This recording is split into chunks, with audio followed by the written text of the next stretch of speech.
Gather around, PureSkill family. This your boy Sharif, and I'm back at it with another video. Let's get into it. Okay, so in this video, we've done all of the hard work of getting our rig done and functional. So let's actually work and get it looking good, user friendly, so we could just move and use our rig like a rig should be used, right? Okay, so we're gonna start making bone shapes in this video. Bone shapes essentially, so how you're looking at a bone, the way it is in Blender, it's all ugly and it's like that little diamond thing.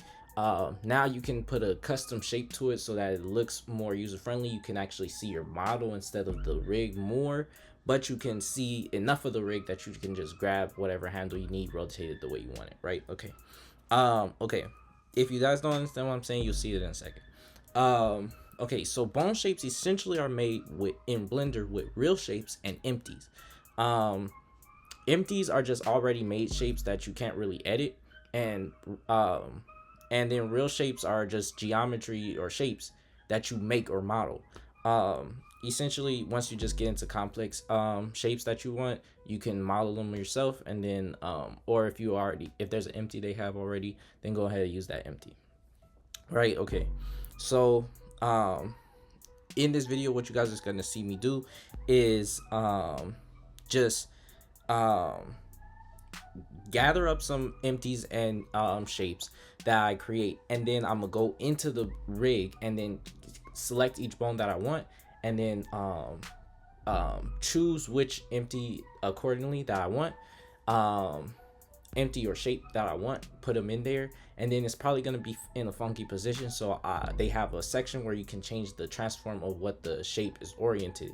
Now that's different. You're not moving your bones, you're not messing up your rig or anything. It's very safe to use. Just change them so that it looks right on the thing, and then it's sitting the way you properly how you want it on your rig. um Other than that, what's important to do is put your any widgets, well, bone shapes is what we would call widgets, but they're used interchangeably. But what I say is make a folder called widgets, and then put all your bone shapes in there, and disable that folder so that it's not interrupting your project or being messy in the project, and you're not looking at it all the time. You understand what I'm saying? Okay. Okay, so watch the time lapse, and then I'll get back to you at the end, right?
All right, guys.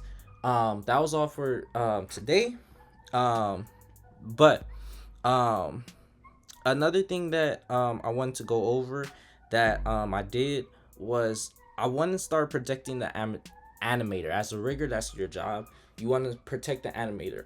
When the animator gets a rig and a mesh, all he or she wants to do is be able to move the bones to pose them and animate. Simple as that. They don't want to accidentally mess anything up. They don't want to have access to editing the rig or changing the things. Even if they have rigging experience, you should be able to be the one that should change all of those things, all of that good stuff. So we're gonna be protecting the animator in multiple ways, and we'll go over that in future videos. But in this video, what you guys probably see me did is I went through in the outliner and found all the names of the bones. And if it wasn't a control bone again is a bone that we're actually grabbing to move the armature, to actually move the character, right?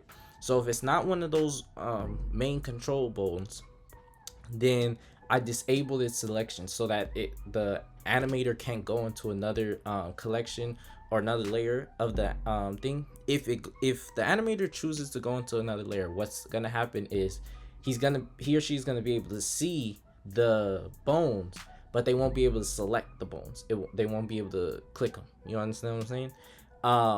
That just protects them from changing them, moving them, adjusting the constraint, or different things like that. When it comes to that, it's very simple. You just go into the outliner, open up your hierarchy, and start unchecking the little arrow, and I'll show you. The arrow looks like this right here.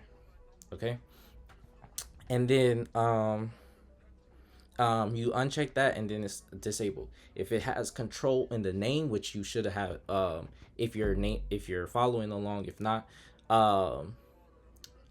if it has control in the name, then don't disable that selection, because then you're disabling the animator from selecting a control bone, which then when they try and animate it or move it, they'll be wondering why they can't select it. You understand?